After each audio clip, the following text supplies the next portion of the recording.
অ্যাডিকশনটা যখন খুব বাড়াবাড়ি জায়গায় চলে যায়, তখনই কিন্তু মানে ডিসফাংশনাল জায়গায় চলে যায়। ঠিক আছে, নর্মাল যে জ্বর সেখান থেকে ঘুরে গিয়ে একটা ডিসফাংশনাল জায়গায় চলে যায়। তখনই কিন্তু পার্টনার বলুন বা মা বাবা বলুন, তারা কিন্তু ব্যাপারটা বুঝতে পারে। আমার কাছে একটা ক্লাস 9-এর কেস এসেছে। আমি বিভিন্ন জায়গায় অ্যাকচুয়ালি মেন্টাল হেলথ অ্যাডভোকেট করতে যাই। তো একটা স্কুল, খুব রেপুটেড স্কুল, খুবই রেপুটেড স্কুল, সেখানকার ক্লাস 9-এর একটা বাচ্চা, আহ সেই বাচ্চাটা স্কুল যাচ্ছে না 2 মাস ধরে। ঠিক আছে, সে গেম খেলছে রাতে 4:30, 4, 4:30 রাত নয়, 4:30 ভোর। তো ওই ভোর 4:30 অব্দি, 5টা অব্দি, 4টে অব্দি এরকম সে গেম খেলে। খেলে তারপর সে ঘুমাতে যায়। তো খুব স্বাভাবিক ব্যাপার, সে যে নর্মাল টাইমিং স্কুলের, সেই টাইমে স্কুলে যেতে পারছে না, এবং সেটা সে করে চলেছে লাস্ট 2 মাস ধরে। আমি যখন তাকে জিজ্ঞাসা করলাম যে তোমার এটার জন্য কোনো রকম কোনো গিল্ট এটসেট্রা কিছু হচ্ছে না, তার রিয়াকশন বা তার কথা শুনে আমি না, আমার নিজের প্রচন্ড রকম ভাবে হেল্পলেস লাগা শুরু করলো যে কি করে একটা ক্লাস 9-এর বাচ্চা এতটা ইনডিসিপ্লিনলি চলতে পারে। ঠিক আছে, তো তখন যখন ওর পেরেন্টস এর সাথে আমার সেশন শুরু হলো, মানে একটা সেশনের মধ্যে পার্ট পার্ট করে ভাঙা থাকে, যখন ওর পেরেন্টস এর সাথে শুরু হলো, তখন আমি ওর পেরেন্টস কে সবার প্রথমে, যেটা স্বাভাবিক ব্যাপার, যে ওয়াইফাইটাকে আপনি ডিসকানেক্ট করুন। তো ওর বাবা আমাকে বললো যে ওয়াইফাইটা ডিসকানেক্ট এর আগে করা হয়েছে, যখন করা হয়েছে তখনও ওর মাকে ধরে মারতো। মানে আমাকে কিছু করতো না, কিন্তু ওর মাকে ধরে মারতো। এরপর আমি আবার ওর কাছে যাই, গিয়ে ওকে আমি জিজ্ঞাসা করি যে তুমি কি গেমে কোনো ক্যারিয়ার নিজে তৈরি করতে চাও? মানে এখন তো প্রচুর গেম ডেভেলপার, গেম প্রোগ্রামার বা ডিজাইনার, ঠিক আছে, এরকম হয়, এবং এগুলো খুব খুব স্বল্প মূল্যে এই কোর্স গুলো অ্যাভেলেবেল। তো আমি ওকে জিজ্ঞাসা করলাম যে তুমি কি এরকম কিছু হতে চাও? ওর সেরকম কোনো ইচ্ছে নেই। ও জাস্ট গেম খেলবে, মা আর বাবা সার্ভেন্টের মতো ওকে সবকিছু প্রোভাইডার হিসেবে থাকবে, বাবা আর্ন করবে, মা খেতে দেবে, এই রকম ভাবে ও লাইফ আর কি চলবে। তো এটা তো কেসটা গেল।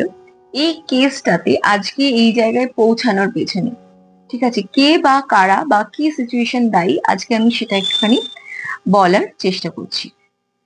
ধরুন বাচ্চাটা যখন এই অ্যাডিকশনের মধ্যে ছিল না, ঠিক আছে, একটা না একটা সময় তো ছিল যখন সেই অ্যাডিকশনটার মধ্যে আসেনি, তখন হয়তো 10 দিন ধরে সে এফর্ট দিয়েছে একটা 10 নম্বরের অঙ্কের পরীক্ষার জন্য, এবং সেখানে সে সেকেন্ড হাইয়েস্ট পেয়েছে। সেকেন্ড হাইয়েস্ট যখন পেয়েছে, টিচার যখন তাকে খাতা দিচ্ছে, টিচার সন্দেহের চোখে দেখছে যে তুমি তো বাবা অ্যাভারেজ টাইপের ছেলে বা মোর দ্যান অ্যাভারেজ ক্যাটাগরিতে পড়ো, তুমি কি করে সেকেন্ড হাইয়েস্টটা পেলে? ঠিক আছে, বাড়িতেও যখন সে এসে তার এই অ্যাচিভমেন্টটা শেয়ার করে, হয়তো দিদিকে সে বললো জানিস তো আমি 9 পেয়েছি, সেকেন্ড হাইয়েস্ট, আর যে ফার্স্ট পেয়েছে সে, যে ফার্স্ট বার, সে 10-এ 10 পেয়েছে।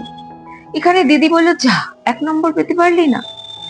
এই যে এই কথাটা, এই অ্যাচিভমেন্টটাকে এত এত ছোট করে দেয়, ভাবার বাইরে। ঠিক আছে, দিদির ফেসটা গেল।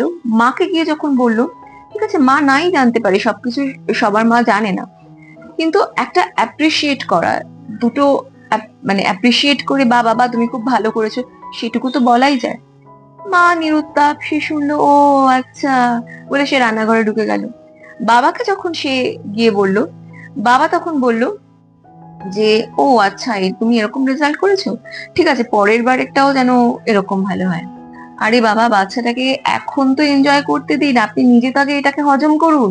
যে ওই রেজাল্টটা করেছে সেটাকে তো আপনি নিজে হজম করুন, বাচ্চাটাকে হজম করতে দিন। আপনি যদি ওকে অ্যাপ্রিসিয়েট করেন, আপনি যদি এই ব্যাপারটাকে একটা ছোট 10 টাকার একটা ক্যাডবেরি এনে দিয়ে, ঠিক আছে, একটা চকলেট এনে দিয়ে আপনি ওকে বলেন যে ঠিক আছে তোমার এই অ্যাচিভমেন্টটাকে আমরা এইভাবে সেলিব্রেট করছি, যে তোমাকে আমি এই জিনিসটা গিফট করলাম, তো অটোমেটিক্যালি যখন ও বারবার বারবার করে একটা রিওয়ার্ড পাবে, ঠিক আছে, নাম্বারের রিওয়ার্ড পাবে, আপনাদের কাছে অ্যাপ্রিসিয়েশন পাবে, প্লাস একটা কিছু টোকেন গিফট পাচ্ছে, তো অটোমেটিক্যালি এখান থেকে ওর হ্যাপি হরমোন বা ডোপামিন কিক ও পাচ্ছে।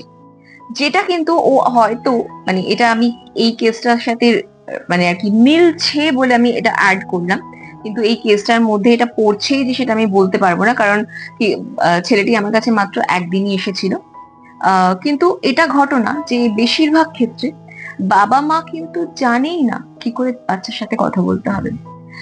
বাচ্চাকে যদি আমরা বলি যে তুমি আমাদেরকে রেসপেক্ট করো, তো বাচ্চার সাথে রেসপেক্টফুলি কথা বলতে হবে, তবেই কিন্তু বাচ্চা রেসপেক্ট করবে। আপনি শুধু বয়সে ধীরে বয়সে বড় সেই জন্য কোনো কোনো বাচ্চা আপনাকে রেসপেক্ট করতে যাবে না। আজকালকার বাচ্চারা তো নয়ই, আপনি রেসপেক্ট করো বললে তারা শুনবেই না। আপনি রেসপেক্টফুলি আপনার বাচ্চার সাথে কথা বললে তখন ইন রেসিপ্রোকেশন আপনি রেসপেক্টটা পাবেন।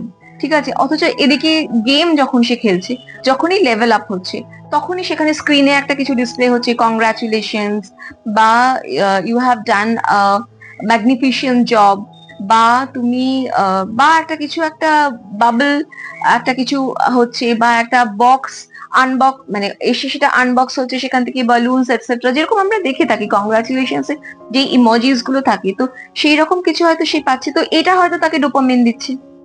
ঠিক আছে, যেই ডোপামিনটা সে খেটে খুঁটে মা বাবার কাছ থেকে পায়নি, ঠিক আছে, বা আদার্স কারোর কাছ থেকে পায়নি, আজকে সেই ডোপামিনটা সে এই গেম লেভেল আপ হওয়ার সময় হয়তো পাচ্ছে, সেই জন্য সেই ব্যাপারটার মধ্যে স্টিক করে রয়েছে। বাচ্চাটা আমার কাছে একদিন সেশনের পরে আর আসেনি।